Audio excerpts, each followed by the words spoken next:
Hello guys, pag-usapan lang natin si Daniel Padilla at Kyla Estrada. Ayon kasi sa bali-balita, lagot na. Daniel Padilla parang linta kung makadikit kay Kyla Estrada. Body language ba yan? Ayon kasi sa mga netizens, tila meron na silang naaalata umano kina Daniel Padilla at Kyla Estrada. Unti-unti nang lumilinaw umano ang relasyon ni Daniel Padilla at Kyla Estrada sa isa't isa. Kita nyo naman kasi, no? Ang dami nating nasaksihan umano na mga kumakalat patungkol umano kina Daniel Padilla at Kyla Estrada sa kanilang relasyon. Tila may pagkakaiba na sa kanilang mga body language na talagang halata na masyado. Lalong-lalo na kino-confirm umano ng mga netizens dahil pumapayag silang magpakuha ng litrato. Siyempre, karagdagan na resibo na talagang sina Daniel Padilla at Kyla Estrada laging magkasama.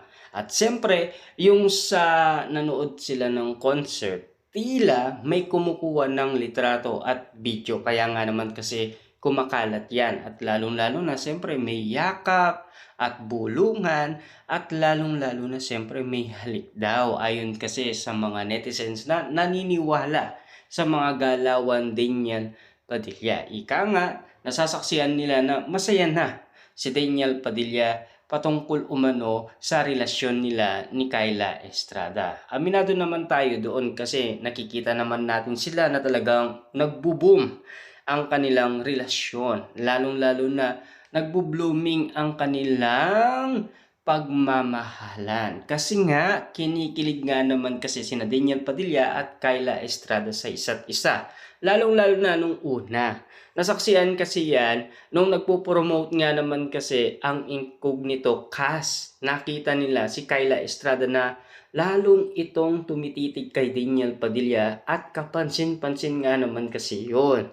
At lalong-lalo na naalata na yan na parang in love daw si Kyla Estrada. Hindi naman pinapansin ni Daniel Padilla.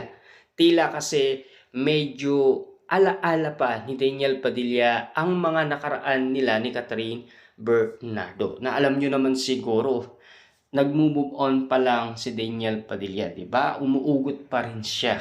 Pero tila nang dahil nga naman kasi may kwento-kwento na nangyayari umano sa shooting sa Incognito na laging nakatitig naman si Daniel Padilla kay Kyla Estrada.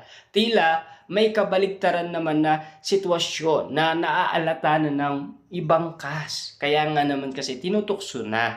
Ibig sabihin, doon na umano humandar ang bali-balita patungkol umano kina Kyla Estrada at Daniel Padilla. At lalong-lalo na doon na nagsimulang manligaw itong si Daniel Padilla. Siyempre, nang dahil tinukso siya at siyempre, pumayag naman si Kyla Estrada. Kasi kita nyo naman, lumalabas na sila at lalong-lalo na opisyal nang pinakilala nila ang isa't isa sa kanilang mga magulang. Doon pa lang masyado ng alata. Lalong-lalo na kita nyo naman si Catherine Bernardo, 'di ba? Mayor Mark, pinakilala na si Catherine. 'Di ba? Ganun ang sitwasyon. Kaso nga lang, noong kay Alden Richard, medyo busy lang talaga si Catherine Bernardo. Kaya nga naman hindi magawang ipakilala ni Alden Richard si Catherine Bernardo sa buong angkan niya. Pero gusto niyang ipakilala. Kita nyo naman ha, mga karagdagan detalye na nakarating sa atin noon na talagang kumakalat yan sa social media. Ang dami nga naman kasing napapag-usapan patungkol umano basta't usapan Catherine Bernardo at Daniel Padilla, lalong-lalo na Alden Richard, na talagang sikat na sikat umano sa social media. Grabe, kahit saan ka mag-anap ng balita, mababalitaan mo na lang nadadaan sa iyong notification lahat ng mga updated ni Kyla Estrada, Daniel Padilla, Catherine Bernardo, Mayor Mark Alcala, lalong-lalo na si Alden Richard. Lahat ng mga kaganapan na talagang iba na ang mga kiligan moment na talagang pinagkakaguluhan, pinagpipiyestahan at pinag-uusapan. Grabe nga naman kasi ang mga sitwasyon na tila ang pinag-uusapan magjowa na ang kilos ni Kayla Estrada at Daniel Padilla. Lalong-lalo na lagi daw silang magkadikit. Tila ayaw na nilang mag-iwalay sa isa't isa dahil sa nakikita nila. Or ayon pa sa iba, parang ayaw nang ipaagaw umano ni Daniel Padilla si Kayla Estrada, lalo itong kumakapit sa kanya. Siyempre alam nyo naman, di ba, na talagang mahal na mahal ni Daniel Padilla si Kayla Estrada. Ayon kasi sa ibang naniniwala sa relasyon Kayla Estrada at Daniel Padilla. Na alam nyo naman siguro sa ganitong sitwasyon na napapag-usapan sa mga kinikilos nila, sa galawan nila, sa body language nila, doon na pinag-uusapan na talagang meron nang naaalata. Talagang confirm na doon pa lang sa kanilang kinikilos. Lalo-lalo na siyempre, no?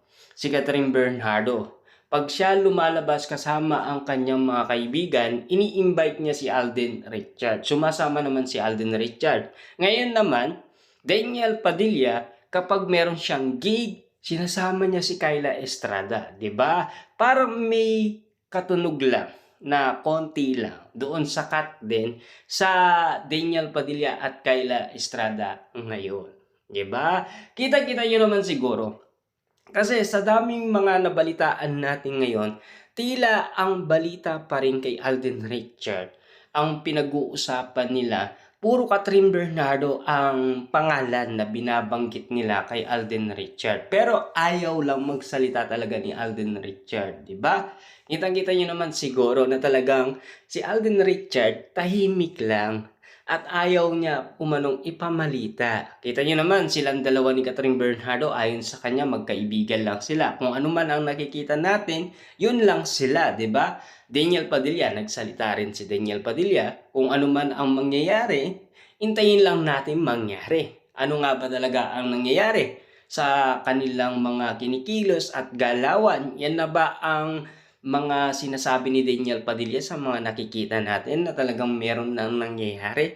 Kaya nga naman kasi bali-balita, 'di ba, na mabubuntis daw si Kayla Estrada. Tila hindi naman daw katotohanan 'yon kasi may mga foes si Kayla Estrada, 'di ba, na galing umano sa El Nido, Palawan. Alatang hindi naman daw makatotohanan kahit ang tita ni Kayla Estrada ay hindi naniniwala sa bali-balitang mabubuntis si Kayla Estrada. Depende na lang kung kagustuhan ni Kayla Estrada at Daniel Padilla. Lalong-lalo na kasi si Daniel Padilla gusto na rin bumuo ng pamilya. 'Di ba? Yan ang request ni Daniel Padilla noon siya ay nakapagsalita sa media.